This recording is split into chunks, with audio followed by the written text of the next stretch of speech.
OEM pricing. Okay, most of us in here are pretty familiar with building computers. For those of us who aren't, you probably want to stay away from OEM. OEM, you don't get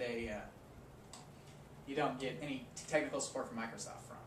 Okay, so if you're not familiar with Windows 7, you don't get any tech support from Microsoft if you do. Okay, but OEM is, if you build your own computers, you're more than capable of putting an OEM version on it, I'm sure. And this is what I checked on Newegg just the other day. It was $100 for home premium, $150 for professional, and $190 for ultimate. Not bad. I mean, if you're building your own computer, that's not bad pricing at all. I mean, and in this case, I'd probably still stick with home premium or professional and stay away from ultimate unless I just needed some, like the virtual hard disk or some of the BitLocker functionality. So, and if you just absolutely have to buy it at retail, we have retail pricing. I would shy away from it. But Windows 7 Home Premium at the upgrade is $120, professional is $200, and ultimate is $220.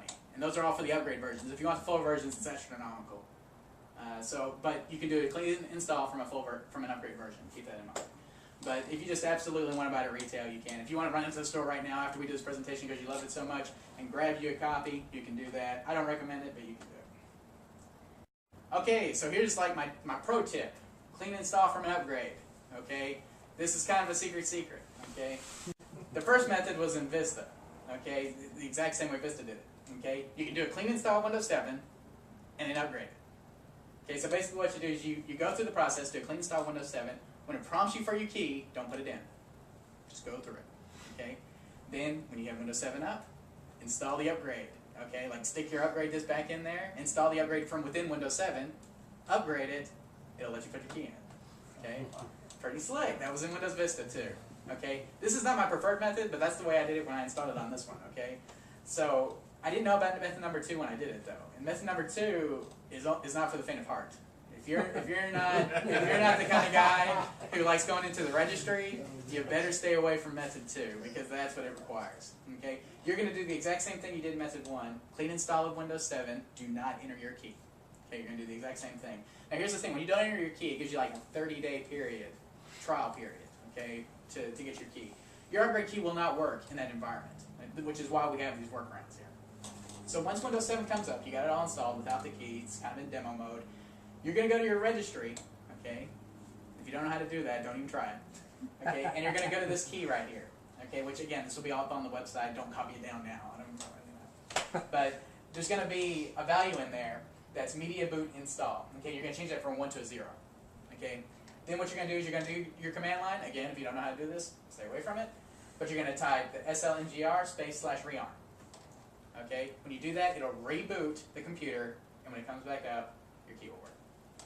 So and that's from Paul Thurrott, winsupersite.com. I love that site. You guys don't go there. But that's his little trick, and it's faster than a re-upgrade, is all I can say. The re-upgrade, it took 30 minutes to do the install on my laptop, another hour to do the upgrade. Okay, at least here 30 minutes plus a little bit of trouble. Okay, so now they might disable this, so this might not be a long time trick, but it works for now. Okay, any questions? Just a comment. Okay. The upgrade from Vista to 7 actually goes pretty smooth. Yes. Now in the past I've been very adamant about not recommending upgrades, and I still will say I don't recommend. You can avoid it, but if it's you not have as to bad as it upgrade, has been. yeah, if you have to upgrade, it's not so bad. It actually does work. So there you go. And the anytime upgrade is actually pretty nice. Mm-hmm. So anytime. It doesn't take 10 minutes like they say, though. No. So, any other comments or questions? You notice any increase, like as far as boot up time? Huge increase in speed. Okay. Oh, hang on. Let's do the sleep resume thing, right? Oh yeah, that's so nice. Okay. Alright, there we go. So, I'll let it do its little thing, get into sleep mode here. Got your stopwatch ready here. We'll make sure. Did you have it ready there? That was sleep resume.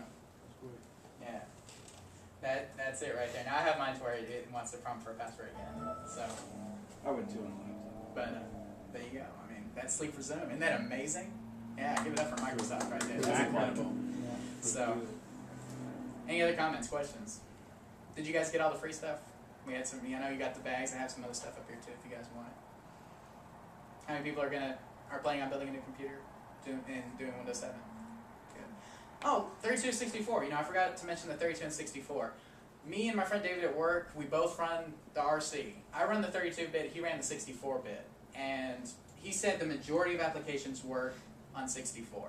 He said there's not a problem. 32-bit applications work fine on 64-bit. But video encoders do not work. Okay, so if you have a Zune or you have an iPod or whatever, and you're trying to encode video for it, if you do it through a non-native 64-bit application, he says it's very rough. Sometimes it works, sometimes it doesn't. So if video coding's a big thing for you, you like to put your media on your stuff, So Videora is out the window. Videora is out the window. That's the one he specifically tried. Videora iPod converter. A lot of us use that one. And that one he specifically tried and said it did not work with Windows 7 64-bit. Now it works fine in 32. And if you have XP mode, you can always run it in XP mode. But it does not work natively. Okay, so that's something to keep in mind. He said everything else though he tried to work. They've got 2 kind of hacked versions of Firefox 64-bit. He said that work beautifully.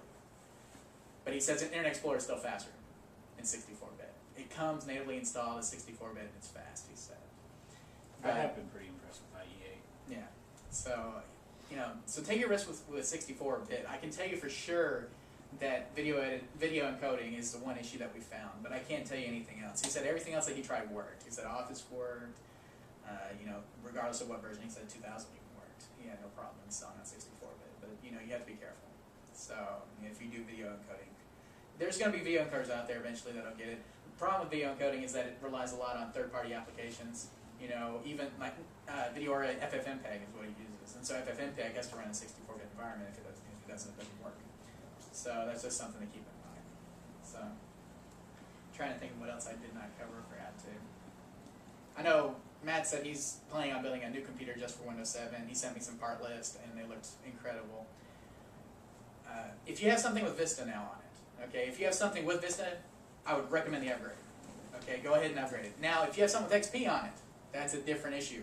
What Okay. about I upgraded my XP to Vista on the laptop? Should I upgrade it from Vista to 7? Yeah, you're asking for trouble, I would say, if you do that. I'd say upgrade, So- but just do a clean install. Yeah, I would say, Okay. do the clean install, go ahead and back everything up. 2 upgrades, 1 upgrade you can kind of tolerate. 2 upgrades, you're running a risk. So, let's talk about, though, running Windows 7 on an XP, something that came with XP. You can do it. I would highly recommend you have at least a gig of memory. Number 1. You should have a gig of memory for XP anyway. Right. But you should have at least a gig of memory. So if you don't have a gig of memory, upgrade. If your laptop can do it, or your desktop can do a gig of memory, go ahead and put it in there. And try it. Because Windows 7 runs significantly faster on like my laptop here than Vista did. Which leads me to believe it'll also work just as fast on something that's got XP on it now. So, if you have like something that has XP on it, just make sure you put an adequate memory in there, a gig, 2 gigs, or something like that, and go ahead and try to do that. But don't do an upgrade. Try to do a clean install on it, I'd say. Well, XP you have to do a clean install. Yeah, exactly. You can't upgrade XP without doing the double upgrade like Matt over here was saying. So, yeah, but I don't see any problems with that. So, anything else? We're good. Well, thank you guys for listening and everything. And if you guys have any other questions or anything like that, you can always let me know on No blue screen. Facebook or anything Twitter. like I have not got a blue screen yet. I have I've got one, but I've not got a blue screen yet. HP laptop. Oh yeah. Be careful when you're buying. A lot of people ask me what brands I recommend. I like Toshibas for laptops. I love Toshiba. That's what this I is. don't like Toshiba. Sony. Yeah, Sony's not so much. HP's I've never been a big fan of. And Sony's got too much crap on it. yeah.